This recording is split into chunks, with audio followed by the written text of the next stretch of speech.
ऐसे ही का नाम ये तंगो दीवार है, कैसा ही रंगो रूप है, पैसा ही माल है।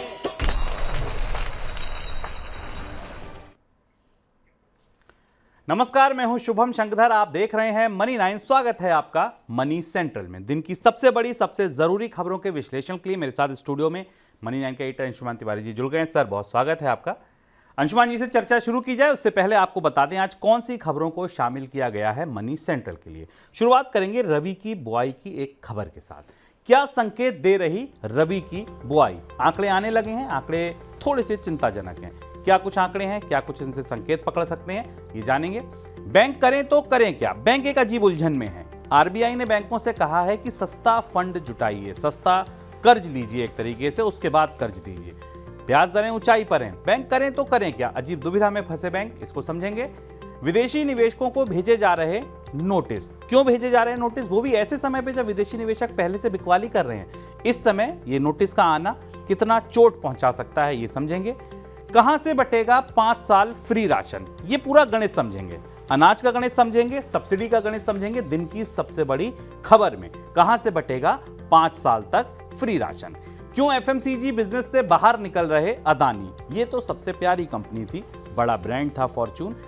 चर्चा ये है कि अदानी इस बिजनेस से भी बाहर निकल सकते हैं। ऐसा क्यों करना पड़ रहा, ये जानेंगे, समझेंगे दिन की एक और बड़ी खबर में। और सीमेंट कंपनियां कैसे बना रही कार्टेल? ये एक ऐसी समस्या है जो कुछ सालों में बार बार उभर के आती है। अभी आपको याद होगा, हाल में ही केंद्रीय मंत्री नितिन गडकरी ने भी ये कहा था कि सीमेंट कंपनियां कार्टेल बना रही हैं, ऐसा शक है। अब सीसीआई सर्वे कर रहा है, इससे पहले जुर्माने भी लग चुके हैं। तो बार बार ये समस्या क्यों आ रही है? ठीक है, एक बार समस्या आई, उसका इलाज कर दिया गया, लेकिन बार बार ये समस्या क्यों उभर रही है? ये कार्टेल कैसे बन रहे हैं? दिन की एक बड़ी खबर ये भी होगी आज। शुरुआत रबी की बुआई की खबर के साथ। खरीफ की कटाई में हुई देरी और जमीन में नमी की कमी की वजह से इस साल गेहूं और रबी धान की शुरुआती खेती पिछले साल के मुकाबले पिछड़ गई है। कृषि मंत्रालय के आंकड़े बताते हैं कि 3 नवंबर तक देश भर में करीब 18 लाख हेक्टेयर में गेहूं की खेती हुई है, जबकि पिछले साल इस दौरान 20 लाख हेक्टेयर से ज़्यादा फसल लग चुकी थी। यही हाल रबी धान का भी है। 3 नवंबर तक 5.56 लाख हेक्टेयर में खेती दर्ज की गई, जबकि पिछले साल ये आंकड़ा 6 लाख हेक्टेयर से ज़्यादा था। इस साल चने की शुरुआती खेती भी पिछले साल के मुकाबले पिछड़ी हुई है। हालांकि तिलहन और मोटे अनाज का रकबा बढ़ने की वजह से अगर कुल आंकड़ा आप देखेंगे रबी का, तो पिछले साल के मुकाबले आगे है। सर, क्या बता रहे हैं ये अनुमान रबी की बुआई की? खरीफ के आंकड़े हमारे सामने थे और खरीफ की फसल में सरकार ने अंततः माना है कि सभी प्रमुख फसलों के उत्पादन में गिरावट आ रही है। रबी को लेकर तमाम चिंताएं पहले से ही हैं एल निनो के असर के कारण। और अब जो रबी के उत्पादन बुवाई के आंकड़े हमारे सामने आए, वो थोड़ी चिंता जताते हैं पूरे खाद्य बाजार के लिए। एक तो ओवरऑल जो समग्र रबी का एकरेज है वो पिछले साल से नहीं बढ़ा, बल्कि कुछ कम होता दिखाई दे रहा है। इसकी वजह शायद ये है कि जो रबी की सोइंग शुरू होनी थी वो लेट शुरू हो पाई। हालांकि उम्मीद की जा सकती है कि आने वाले हफ्तों में रबी की बुवाई बढ़ेगी और एकरेज कवर हो जाएगा। पर दोनों महत्वपूर्ण फसलें, एक तो वीट जो सबसे महत्वपूर्ण फसल है रबी की, और जो रबी का राइस है, रबी का पैडी है, इन दोनों की बुवाई में कमी आती दिखाई दे रही है। और ये बैक टू बैक है, यानी इससे पहले हमने खरीफ के पैदावार में भी कमी देखी थी धान की, और पिछले रबी के मौसम में गेहूं के उत्पादन में भी कमी देखी थी। यानी एक पूरा साइकिल अभी से लेकर अगले रबी तक का के उत्पादन तक का बन रहा है, जिसमें कि गेहूं और पैडी दोनों की बुवाई में कमी है और दोनों के उत्पादन में कमी आ रही है। जबकि सरकार ने ये घोषणा की है कि वो मुफ्त अनाज योजना को 5 साल तक जारी रखेगी। इस पर हम आगे बात करेंगे। रबी की बाकी फसलों में भी तस्वीर थोड़ी मिली जुली है। चना और दालों दलहन की में थोड़ी बहुत बढ़ोतरी दिखाई दे रही है। लेकिन जिस तरीके के आकलन मौसम विभाग ने दिए हैं एल निनो को लेकर, भारतीय मौसम विभाग ने और अंतर्राष्ट्रीय एजेंसियों ने भी, कि इस बार नवंबर दिसंबर के महीनों में पिछले साल की तुलना में अधिक तापमान रहेगा। रबी की फसल बीते साल मार्च अप्रैल में ऊंचे तापमान का शिकार हो ही चुकी है और उसके बाद उसमें कमी आई है। इसे लेकर भारत का पूरा अनाज बाजार थोड़ा हिला हुआ है और बाजार में कम से कम अनाज की महंगाई कम होने की कोई गुंजाइश फिलहाल उत्पादन आंकड़ों से बनती नहीं दिखाई देती। मॉनसून और पोस्ट मॉनसून सीजन में बरसात की कमी की वजह से ग्रामीण क्षेत्रों में बढ़ती रोजगार की मांग और ग्रामीण रोजगार गारंटी योजना मनरेगा के आवंटित फंड के अधिकतर राशि खर्च होने के बाद केंद्रीय वित्त मंत्रालय ने इस योजना के लिए अतिरिक्त 10,000 करोड़ रुपए का फंड जारी किया है।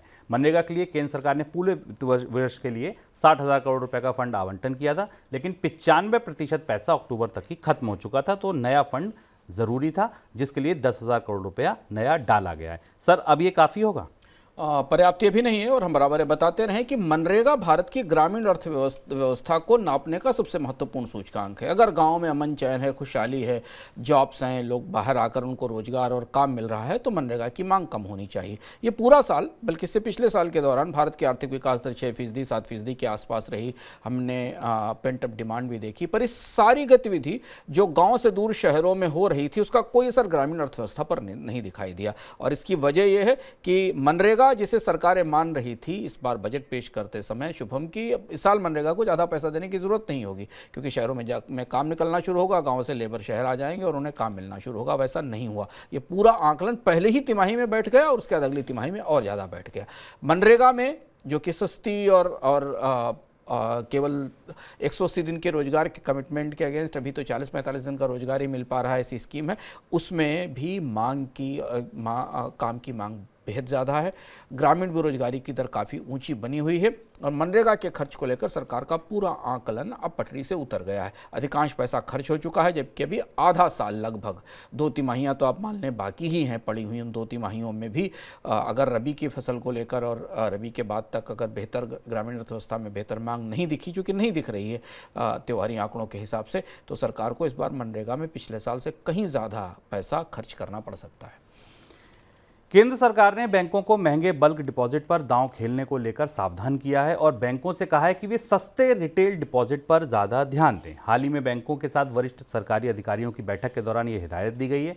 इसके अलावा सरकारी बैंकों को करंट और सेविंग अकाउंट यानी कासा में सुधार के लिए भी कहा गया है। 2018 में सरकारी बैंकों का कासा 64% से ज़्यादा हुआ करता था, जो इस साल मार्च में घटकर 57% पर आ गया। सर, बैंकों को ऐसा क्यों कहा जा रहा है? बैंकों के लिए अभी सबसे मुश्किल का समय शुरू हो रहा है। मुश्किल का समय इसलिए है क्योंकि सरकार जो बैंकों की मालिक है और रिजर्व बैंक को बराबर बैंकों से कह रहा है कि जो बचत पर ब्याज दिया जा रहा है उस पर कमी की जाए या ब्याज जमा सस्ता किया जाए। इस स्थिति में जबकि ब्याज दरें ऊंची हैं और बाजार में अच्छी ब्याज दरें मिल रही हैं, तो कोई भी बैंक सस्ती ब्याज दर देकर या बचत पर ब्याज दरें घटाकर डिपॉजिट जुटा नहीं सकता। एक तो ये असंभव किस्म का सुझाव है जो बैंक कभी भी नहीं कर सकते। कल कोई बैंकर आपके पास आकर कहेगा कि बाजार में 6% की रेट और आप 4%, 5% और पैसा जमा कर दीजिए, तो कोई जमा नहीं करेगा। दूसरी दुविधा यह है कि चूंकि सरकार की तरफ से पूंजी मिलना बंद हो गई है, एनपीएस हैं मौजूद और अभी आने वाले समय में हो सकता है एनपीएस बढ़ेंगे, तो बैंकों के लिए दूसरी चुनौती है कि फिर वो बॉन्ड से पैसा उठा सकते हैं। तो बैंक जो बॉन्ड से पैसा उठा रहे हैं, हम आपको लगातार मनी सेंट्रल के अलग अलग संस्करणों में बताते रहे, 7%, 8% के बॉन्ड के लेवल पर पैसा उठाया जा रहा है। अब जाकर पिछले 5-6 महीने की जो क्रेडिट ग्रोथ रेट है ना, उसकी दरारें निकलना शुरू हुई।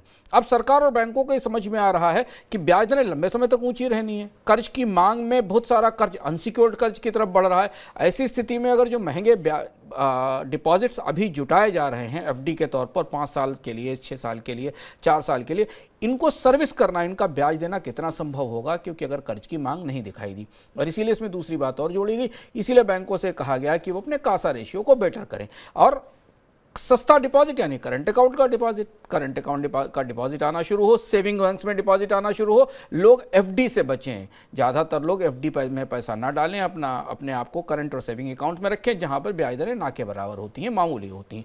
पर यह बड़ा मुश्किल है एक हाई इंटरेस्ट रेट एक्सपेक्टेशंस वाले बाजार में, जहां फिक्स्ड इनकम में वैसे भी अच्छा रिजल्ट मिल रहा है, 7-7.5% तो सरकार के बॉन्ड्स के बॉन्ड्स पे यील्ड मिल रही। ऐसी स्थिति में बैंक कैसे सस्ता डिपॉजिट जुटाएंगे, ये देखना होगा। सितंबर और अक्टूबर में नेट बिकवाल बनने के बाद नवंबर में भी विदेशी संस्थागत निवेशकों की ओर से भारतीय शेयर बाजार में बिकवाली जारी है। 3 कारोबारी सत्रों में 3,000 करोड़ रुपए से ज़्यादा की बिकवाली विदेशी संस्थागत निवेशकों की ओर से की गई है और इस बिकवाली के बीच भारतीय शेयर बाजार में निवेश करने वाले कई विदेशी संस्थागत निवेशकों को आयकर विभाग ने नोटिस दिया है। नोटिस में एफपीआई से उनके पैसे के स्रोत और निवेशकों की जानकारी मांगी गई है। सर, बिकवाली इतनी गहरी चल रही है बीते 2-2.5 महीने से और उसमें ये नोटिस किस तरह चोट करेंगे? चोट पर चोट है। भारत में विदेशी निवेशक वैसे भी सेंटिमेंट खराब है बाजार का, शुभम ने आपको बताया, चूंकि अंतर्राष्ट्रीय बाजार में बॉन्ड्स पर अच्छे रिटर्न मिल रहे हैं। अमेरिका की सॉवरेन बॉन्ड्स भारत के शेयर बाजार से ज़्यादा रिटर्न दे रहे हैं, इसलिए वैसे भी निवेशक बाहर निकल रहे हैं। लेकिन ये जो ताज़ा दौर आया है विदेशी निवेशकों को नोटिस का, इसने बाजार को भी सहमने को मजबूर किया और काफ़ी अफरा तफरी है विदेशी निवेशकों के बीच में। करीब करीब 1 दर्जन के अधिक से ज़्यादा विदेशी निवेशक ऐसे हैं जिन्हें सरकार की तरफ से, इनकम टैक्स डिपार्टमेंट की तरफ से सूचना मांगी गई है, जिसमें बहुत सारी जानकारियाँ जो आमतौर पर पहले नहीं मांगी जाती थी वो मांगी गई हैं। इधर हाल फिलहाल में सेबी ने भी विदेशी निवेशकों के लिए नियमों में बदलाव किया, उनसे और ज़्यादा डिक्लेरेशन करने को कहा गया है और उनसे और ज़्यादा सूचनाएं मांगने के लिए कहा गया है। और अब ऐसी स्थिति में जबकि बाजार में वैसे भी विदेशी निवेशकों का निवेश निकल रहा है, ये सेंटीमेंट कमज़ोर करने वाली खबर है। खर्च चलाने के लिए सरकार की उधारी लगातार बढ़ रही है। रिजर्व बैंक के ताज़ा आंकड़े बताते हैं कि बॉन्ड के जरिए सरकार की ओर से उठाए गए कुल कर्ज का आंकड़ा 100 लाख करोड़ रुपए के पार हो गया है, जो 6 साल पहले 50 लाख करोड़ के करीब था। कोरोना काल के दौरान खर्च चलाने के लिए सरकार को बड़ी संख्या में, बड़ी मात्रा में कर्ज उठाना पड़ा था। वित्त वर्ष 21-22 में ही सरकार ने बॉन्ड के जरिए 10 लाख करोड़ रुपए का कर्ज उठाया था। सर, इस कर्ज की सबसे बड़ी वजह क्या है? जो हम आपको बार बार बताते चले आ रहे थे, देखिए वो परिस्थिति सामने निकल कर आ गई। भारत में आईएमएफ ने भी कहा था, हमने इकोनॉमिका में इस पर चर्चा भी की थी, आईएमएफ ने भी कहा था कि भारत में जो सरकार का डेट टू जीडीपी रेशियो है, पब्लिक सेक्टर का डेट टू जीडीपी रेशियो है, वो अलार्मिंग स्तर पर 90-95% आसपास के जीडीपी के आसपास पहुंच सकता है, 90% के आसपास, 85 से 90% के पास अभी भी है। आंकड़े बता रहे हैं कि सिर्फ 2017 से 2023 के बीच में सरकार की बोरोइंग 50 लाख करोड़ से 100 लाख करोड़ रुपए पर पहुंच गई, पूरी दोगुनी हुई। ये हुआ कोविड के दौरान, ये कोविड का असर है। और जब हम देखते हैं कि सरकारें लोक लुभावन स्कीमों पर, बाकी चीज़ों पर पैसा खर्च करती हैं, तो हमें इस आंकड़े को भी पलट कर देखना चाहिए। तो ये सरकारों का कर्ज बढ़े, कैपेक्स आए, पुल पुलिया, सड़क बने, मकान बने लोगों के लिए, तो अच्छी बात है क्योंकि उस पर एक अच्छा रिटर्न आता है, बेहतर रिटर्न है। पर इसमें अधिकांश पैसा तो सब्सिडी में, अधिकांश पैसा तो बाकी चीज़ों में गया। तो पहली चीज़ तो ये कि भारत के हाल फिलहाल के दशकों में इतने कम समय में भारत सरकार के डेट में इतनी बड़ी बढ़ोतरी कभी नहीं हुई कि 50 लाख करोड़ से 100 लाख करोड़ रुपए एक साथ पहुंच गया हो। इतनी ज़्यादा ह्यूज बोरोइंग हुई है पिछले 5 साल में सरकार की तरफ से। सेंट्रल गवर्नमेंट की बात कर रहा हूँ, इसमें राज्य सरकारें शामिल नहीं है, क्योंकि जितनी बोरोइंग केंद्र सरकार ने की उतनी ही बोरोइंग, उससे कहीं ज़्यादा बोरोइंग राज्य सरकारों ने की। तो पहला हिस्सा तो ये। दूसरा हिस्सा ये कि ये जितनी भी बोरोइंग हुई उसमें पिछले 2-3 साल की बोरोइंग बहुत हाई कॉस्ट पर हुई है, यानी लगातार ब्याज दरें बढ़ती भी रही हैं। खासतौर से पिछले 2 साल में ब्याज दरें बढ़ी हैं और उन बढ़ी हुई ब्याज दरों पर केंद्र सरकार ने भी और राज्य सरकारों ने भी और सरकारी सिस्टम के बाकी हिस्से यानी पब्लिक सेक्टर अंडरटेकिंग्स, PSUs, वो भी सरकार से बाजार से कर्ज लेती, उन्होंने कर्ज उठाया है।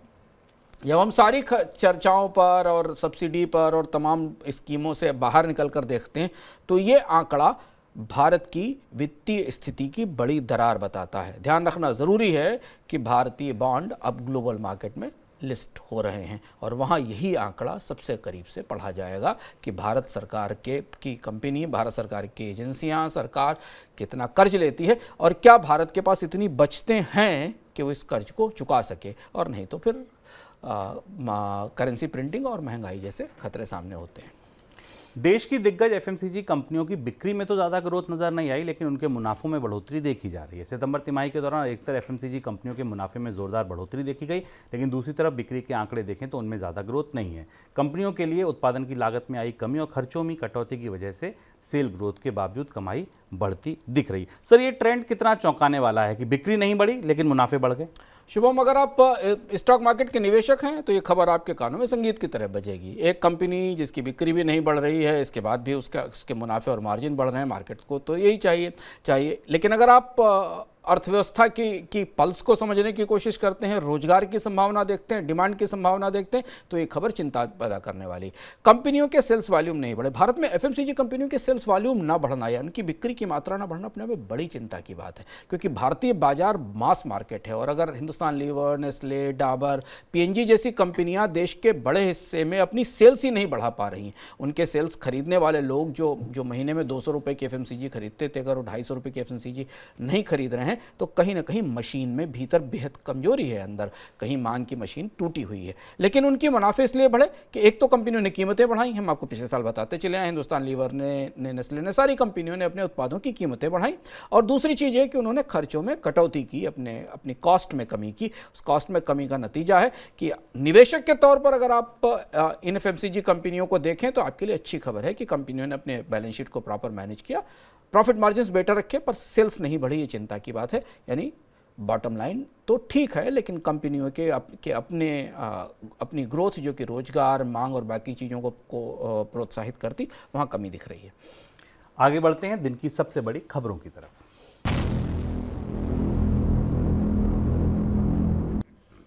प्रधानमंत्री नरेंद्र मोदी ने पिछले हफ्ते घोषणा की है कि सरकार की फ्री राशन स्कीम को 5 साल के लिए बढ़ाया जाएगा। शनिवार को छत्तीसगढ़ के दुर्ग में एक जनसभा संबोधित करते हुए प्रधानमंत्री ने यह ऐलान किया। फिलहाल ये योजना दिसंबर तक लागू है। इस योजना के तहत देश के 80 करोड़ से ज़्यादा लोगों को हर महीने फ्री राशन उपलब्ध कराया जाता है। सर, इस योजना के 2 हिस्से हैं। पहला, अनाज कहाँ से आएगा, दूसरा पैसा कहाँ से आएगा।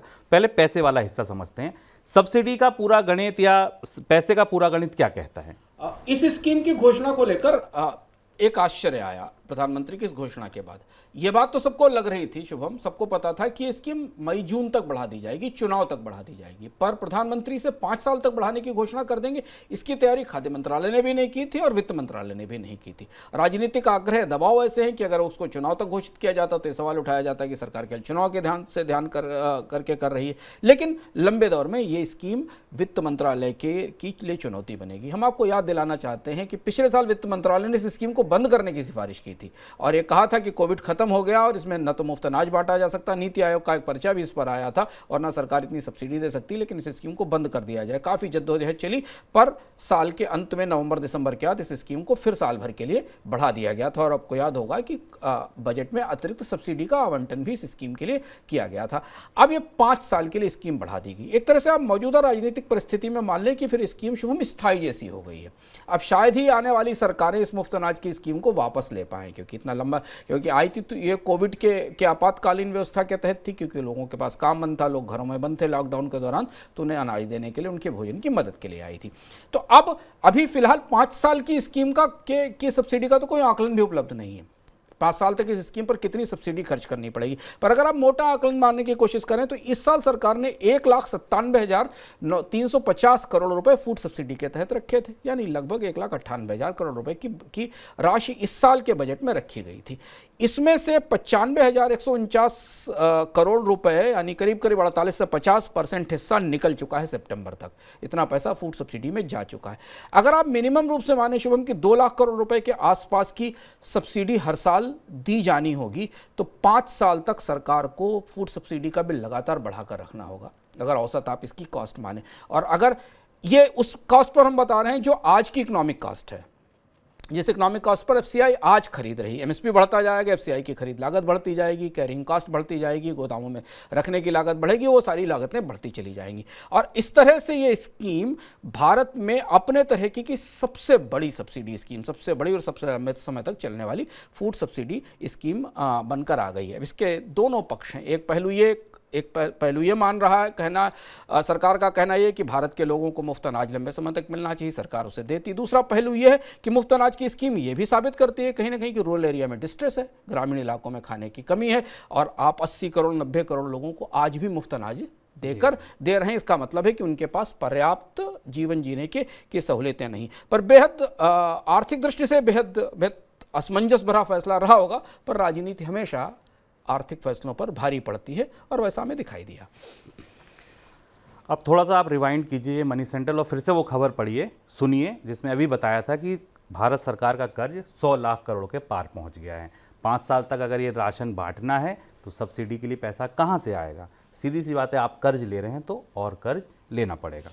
और पहली खबर याद कीजिए, पहली खबर में ये कहा था कि रबी की बुआई के आंकड़े पिछले साल से कमज़ोर हैं। चलिए सर, पैसा तो कर्ज लेके ले आएगा, जैसे 100 करोड़, जैसी लादी वैसी सवा लादी, वैसी 125 करोड़, लेकिन अनाज कहाँ से आएगा? अब ये इस स्कीम की दूसरी बात है। आप और कोई सब्सिडी की स्कीम चलाइए, जैसा शुभम ने कहा, आरबीआई बैंकों से पैसा ले लिया जाए, करेंसी छाप ली जाए, सरकारें कर्ज लेती रहती, उधार लेती रहती, बांटती रहती। पर यहाँ स्थिति ये कि आपके पास पैसा हो भी तो अनाज कहाँ से होगा? और अनाज का बाजार इस बार बुरी तरह उलझा हुआ है। और शायद एक ये वजह थी कि पिछले साल की मनी सेंट्रल में अगर आप देख रहे हैं रेगुलर, तो या इस पर हम लोगों ने एक विस्तार से इकोनॉमिकम भी किया था भारत में। इस अनाज स्कीम की बढ़ोतरी को भांपते हुए कैसा होने वाला, भारत के अनाज बाजार में क्या हो रहा, उसका लिंक भी इस प्रोग्राम के साथ नीचे होगा, जिसको हमने विस्तार से बताया था कि भारत में अनाज की मांग और आपूर्ति में कितना झोल है इस साल की गणित क्या है, तो उसे आप विस्तार से समझ सकते हैं।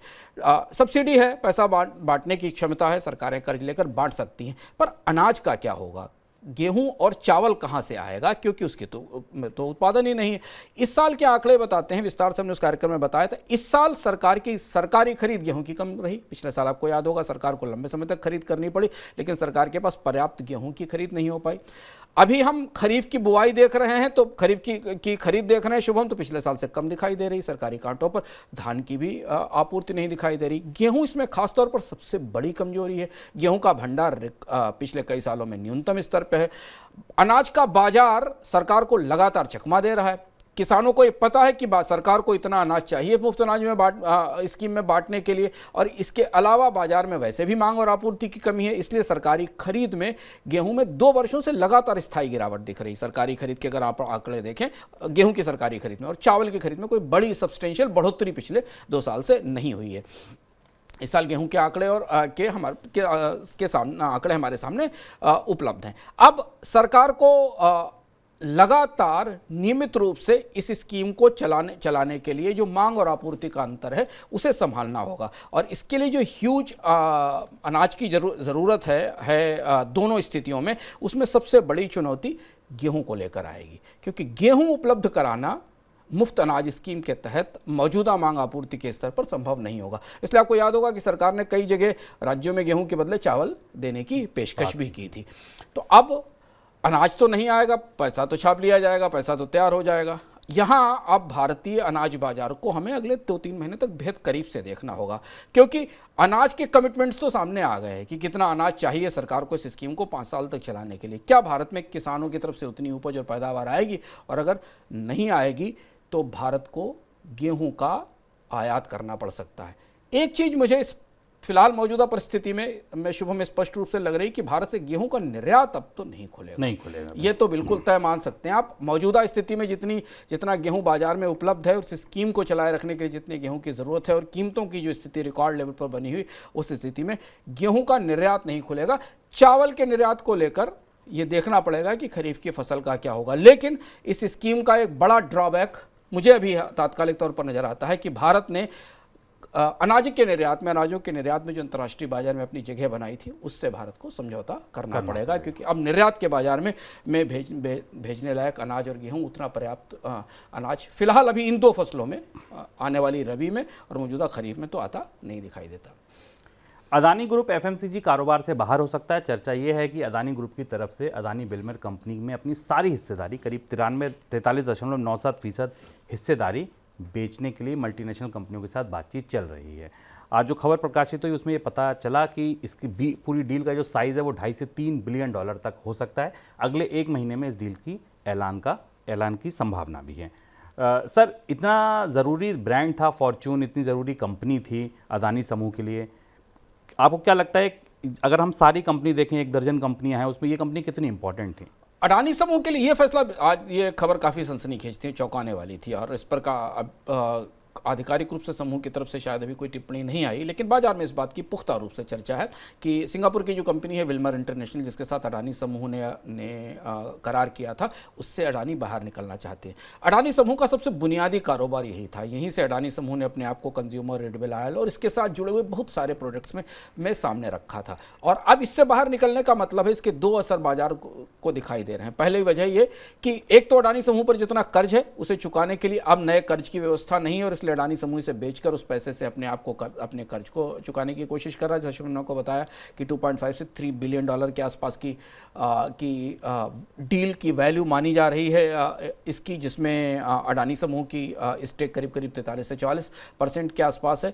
दूसरी महत्वपूर्ण बात ये कि ये भी बता रहा है कि अडानी समूह अब अपने, जो हम बार बार आपको बताते हैं अडानी समूह से जुड़ी खबरों के विश्लेषण में, कि समूह अपने कामकाज को अब सीमित करना चाहता है। बहुत सारे क्षेत्रों की जगह कुछ क्षेत्रों में सीमित करना चाहता है। तो क्षेत्र हो सकते हैं सी पोर्ट, यानी पोर्ट का बिजनेस, और पावर का बिजनेस। तो पोर्ट और पावर पर फोकस करने के कारण अडानी समूह अब इस कंज्यूमर प्रोडक्ट के बिजनेस से बाहर निकलने की कोशिश कर रहा है। लेकिन ये बड़ा डाइवेस्टमेंट होगा। देखिए कैसे परिस्थितियां बदलती हैं। 1 साल 2 साल पहले अडानी समूह ने भारत की सबसे बड़ी सीमेंट कंपनी का अधिग्रहण किया था और सीमेंट सेक्टर में धमाकेदार प्रवेश किया था। और 2 साल बाद परिस्थिति ये है कि जिस जगह वो बाजार की सबसे प्रमुख कंपनियों में है, उसके ब्रांड्स, एडिबल ऑयल के ब्रांड्स, कंज्यूमर मार्केट के ब्रांड्स मजबूती के साथ खड़े हुए, वहाँ से उसे बाहर निकलने पर विचार करना पड़ रहा है। कौन सी कंपनी से खरीदेगी, कौन सा अंतर्राष्ट्रीय ब्रांड आएगा, इस पर अभी स्थिति स्पष्ट नहीं है। सर क्या मतलब समझा जाए इस कंपनी की बिक्री का? ये देखना होगा पहली चीज तो ये कि डील, बड़ी डील भारत के बाजार में कौन लेकर आता है। इस $3 बिलियन का निवेश करने वाली कंपनी कौन सी होती, और दूसरा ये कि इसके बाद क्या अडानी समूह अपने और भी कारोबार की रिस्ट्रक्चरिंग करेगा, बदलाव करेगा, ये देखना होगा। पर ये स्पष्ट बात है कि अगर ये बिक्री होती है तो इसका असर कहीं ना कहीं अडानी समूह पर का मतलब इसका सीधा संबंध अडानी समूह पर जो भारी कर्ज है उसके मैनेजमेंट से जोड़ा जाएगा। सीसीआई ने देश के सीमेंट सेक्टर में साठगांठ का पता लगाने के लिए देश भर में मार्केट सर्वे लॉन्च किया है। सीसीआई के मुताबिक देश की अर्थव्यवस्था में सीमेंट सेक्टर का योगदान सबसे अहम है। ऐसे में सीमेंट मार्केट में हेल्दी कंपटीशन सबसे ज़रूरी है। सर कैसे कार्टेल बन रहे हैं, बार बार ये मामला सामने क्यों आ रहा है? भारत के सीमेंट उद्योग की ये बुनियादी समस्या है, चुनौती है, और भारतीय बाजार में सीमेंट कंपनी अपने कार्टेल के लिए कुख्यात भी है और स्थापित भी हैं। आपको याद होगा आज से कुछ एक दशक पहले भारत में सीमेंट कंपनियों ने कार्टेल बनाया था, फिर कंपटीशन कमीशन ने सिफारिश की थी और भारी जुर्माना लगाया गया था। पर सीमेंट बाजार का कार्टेल सरकार तोड़ नहीं पाती और समझ नहीं पाती। उसकी वजह यह कि चुनिंदा सीमेंट कंपनियां हैं। सीमेंट एक ऐसा उत्पाद है जिसमें बहुत ज़्यादा प्रोडक्ट डिफ्रेंसिएशन नहीं है, एक ही जैसा उत्पाद है जो सारी कंपनियां बनाती हैं।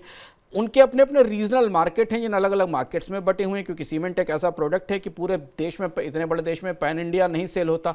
हर कंपनी के सीमेंट प्लांट हैं सर्टेन एरियाज में और उनके आसपास के बाजारों में उसको बेचा जाता है। कुछ ही सीमेंट कंपनियां हैं और सीमेंट कार्टेल भारत के औद्योगिक परिदृश्य की, भारत के कंज्यूमर बाजार की सबसे बड़ी चुनौती बन चुके हैं। इससे पहले भी ये काम हो चुका है। अब ये शिकायत की गई कि बार बार कंपनियों की तरफ के बारे में शिकायत की गई, तो कंपटीशन कमीशन ने अब फिर एक सर्वे और एक जांच शुरू की है, जिसके जरिए जानने की कोशिश की जा रही है कि क्या सीमेंट कंपनियों ने कार्टेल के तौर पर कार्टेल बनाकर कीमतें बढ़ाई हैं। हालांकि अगर आप बाजार को करीब से देखें तो आपको खुद ही समझ में आ जाएगा कि भारत में सीमेंट की कीमतें एक ही साथ बढ़ती हैं, एक सीजन में। जैसे साल 3 बार सीमेंट की कीमतें बढ़ चुकी हैं अलग अलग समय पर ऐसा कभी नहीं होता कि एक कंपनी कीमत बढ़ाए और दूसरी कंपनी रुक जाए। तो सारी कंपनियां उस एक पर्टिकुलर कैटेगरी के अलग अलग सीमेंट्स की कीमत बढ़ाती हैं। 2019 में भी ठीक ऐसी ही परिस्थिति आई थी जब कंपटीशन कमीशन ने अपनी तरफ से एक जांच शुरू की थी, और इसका सीधा नुकसान कंज्यूमर और उपभोक्ता उठाते हैं, क्योंकि एक मिला जुला खेल है जिसमें बाजार कुछ कंपनियों के बीच में बटा है और अपने हिसाब से कीमतें तय करती हैं। कच्चे तेल में के 2 सबसे बड़े निर्यातक देश सऊदी अरब और रूस ने माना है कि उनकी तरफ से कच्चे तेल के उत्पादन में की जा रही कटौती दिसंबर अंत तक जारी रहेगी। रविवार को दोनों देश की तरफ से इसकी पुष्टि की गई।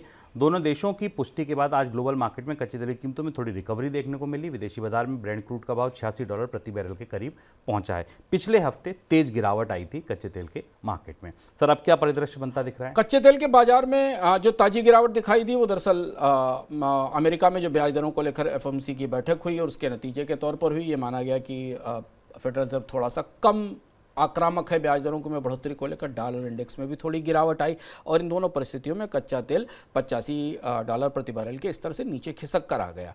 ऐसी स्थिति में तत्काल ओपेक देशों ने सप्लाई टाइट रखने का ऐलान कर दिया, यानी कि बाजार को, जो हम बार बार आपको बताते आ रहे हैं कि सऊदी अरब और रूस दुनिया में कच्चे तेल की कीमतों को $85 से $90 और इससे ऊपर जाने की बात तक रखना चाहते हैं, और पूरे ओपेक देश इस बात पर मुतमईन हैं। और एक लंबा समय हो गया है, कम से कम 2 साल के आसपास का समय हो रहा है जब कच्चे तेल की कीमतें $80-75 से ऊपर पहुंच गई हैं। और जैसा हमने अपने कार्यक्रम में बताया था कि एक किस्म से $80-90 का तेल शुभ न्यू नॉर्मल जैसी परिस्थिति में आ गया और दुनिया भर की तमाम अर्थव्यवस्थाएं इससे बचने की तैयारी कर रही हैं। तो फिलहाल अरब इजराइल और हमास युद्ध के बीच, तेल पर वार प्रीमियम के बीच ओपेक अपनी तरह से पूरी कोशिश कर रहा है कि कच्चे तेल की कीमतों को एक सीमा से अधिक टूटने ना दिया जाए। कच्चे तेल की कीमतों में गिरावट के दबाव हैं। दबाव चाइना की अर्थव्यवस्था से मांग कम होने का है, अंतर्राष्ट्रीय अर्थव्यवस्थाओं में मंदी की संभावनाओं का है। इसके बाद भी आपूर्ति की तरफ से, सप्लाई की तरफ से जो प्रमुख ओपेक देश हैं वो अपने उत्पादन में कोई कमी करते नहीं दिखेंगे, अपने उत्पादन में कोई बढ़ोतरी नहीं करेंगे। ये कटौती जारी रहेगी, बल्कि संकेत शुभम ये भी है कि दिसंबर के बाद भी इस कटौती को जारी रखा जा सकता है। इस बीच मॉर्गन स्टैनले का कहना है कि विदेशी बाजार में कच्चे तेल का भाव अगर $110 के ऊपर जाता है तो उस स्तर पर बना रहता है तो उसका असर भारत की आर्थिक स्थिरता पर पड़ेगा। रिजर्व बैंक ने ब्याज दर में बढ़ाने पर मजबूर हो सकता है। मॉर्गन स्टैनले का मानना है कि कच्चे तेल की महंगाई को लेकर भारत सबसे संवेदनशील एशियाई अर्थव्यवस्था है और कच्चे तेल की कीमतों में अगर $10 की बढ़ोतरी होने पर भारत में महंगाई दर करीब आधा बेसिस पॉइंट बढ़ जाती है। सर, फिर ऐसे में ब्याज दरें और बढ़ाएगा आरबीआई? रिजर्व बैंक के लिए बड़ा दबाव है। देखिए, हम कच्चे तेल की कीमतों में $100 $110 पर, कि वर्ल्ड बैंक ने कहा कि भारत की दुनिया में कच्चे तेल की कीमतें $150 तक पहुंच सकती हैं। $148 का पिछला लेवल है और अभी अरब और हमास युद्ध में कोई शांति की परिस्थिति होती नहीं दिखाई दे रही, बल्कि अमेरिका भी इजराइल को कई मामलों में राजी नहीं कर पा रहा है इस आक्रामक व्यवस्था के लिए। ऐसी स्थिति में भारत के लिए बड़ा दबाव है। और दूसरा, रुपए की कमजोरी को अगर आप जोड़ लें तो भारत के लिए कच्चा तेल वैसे भी $95 के आसपास पड़ने लगा है भारतीय बाजार में। तो अभी तात्कालिक तौर पर ऐसा लगता है कि रिजर्व बैंक कम से कम ब्याज दरों में कोई कमी तो नहीं करने वाला है। और अगर ये कीमतें एक सीमा से अधिक ऊपर गई तो ये बात सही है, मॉर्गन स्टैनले का आकलन सही है कि फिर महंगाई के नए दौर का सामना हमें करना पड़ेगा। अभी जो महंगाई हमें दिख रही है भारत में वो बेसिकली खाद्य महंगाई है। मूल रूप से वो खाद्य बाजारों से निकलती हुई महंगाई है, अनाज, मसाले और चीनी, इनसे निकलकर। अभी ईंधन की महंगाई अपने समय पर स्थिर है क्योंकि भारतीय बाजार में कीमतें, कच्चे तेल के कीमतों में उतार चढ़ाव के बाद भी भारत में पेट्रोल डीजल की कीमतें नहीं बढ़ी हैं, पर कमी की तो कोई गुंजाइश फिलहाल नहीं दिखाई सकती। तेल कंपनियां अगर चुनाव को देखते हुए कीमतें नहीं भी बढ़ाएंगी तो कम करने की कोई संभावना तो अभी नहीं दिखती। अमेरिका में बैंकिंग संकट गहराता जा रहा है। अमेरिका का एक और बैंक इस संकट की भेंट चढ़ गया है। अमेरिकी सरकार ने सिटीजन बैंक को बंद कर दिया है और फेडरल डिपॉजिट इंश्योरेंस कॉर्पोरेशन यानी FDIC को इसका कामकाज देखने के लिए कहा है। इस साल अमेरिका का सिलिकॉन वैली बैंक सबसे पहला बैंक था जो इस बैंकिंग संकट की भेंट चढ़ा था। इसके बाद signature bank, tri state bank, first Republic bank और अब सिटीजन्स बैंक की पर गाज गिरी है। सर, क्यों डूबा ये बैंक? अब वही समस्या जो फर्स्ट रिपब्लिक के सिटीजन बैंक में आई थी। सिटीजन्स बैंक आमतौर पर छोटा बैंक है, पर सरप्राइज हुआ कि पिछले हफ्ते शुक्रवार को अचानक सरकार ने इसका की इजाज़त दी और नियम है, कोई पूर्व सूचना नहीं दी गई और FDIC ने इसका में संचालन बंद कर दिए। हालांकि बैंक छोटा है, बैंक के पास करीब $66 मिलियन के आसपास की एसेट्स हैं और $59 मिलियन $59 मिलियन के आसपास के डिपॉजिट्स हैं। लेकिन बैंक उन्हीं वित्तीय परिस्थितियों के कारण, नुकसानों के कारण, बॉन्ड में निवेश के कारण हुए नुकसानों के कारण बुरी तरह परेशान है। थोड़े गैप के बाद अमेरिका में फिर बैंकिंग संकट वापस लौटा है और हम आपको बताते रहे हैं कि अमेरिका में बैंकिंग संकट शुरू होने के बाद एक परिस्थितियां बढ़ती चली जाती हैं और एक ये नया बैंक है जो इस संकट का हिस्सा बना है। आगे बढ़ते हैं मनी सेंट्रल झटपट की ओर।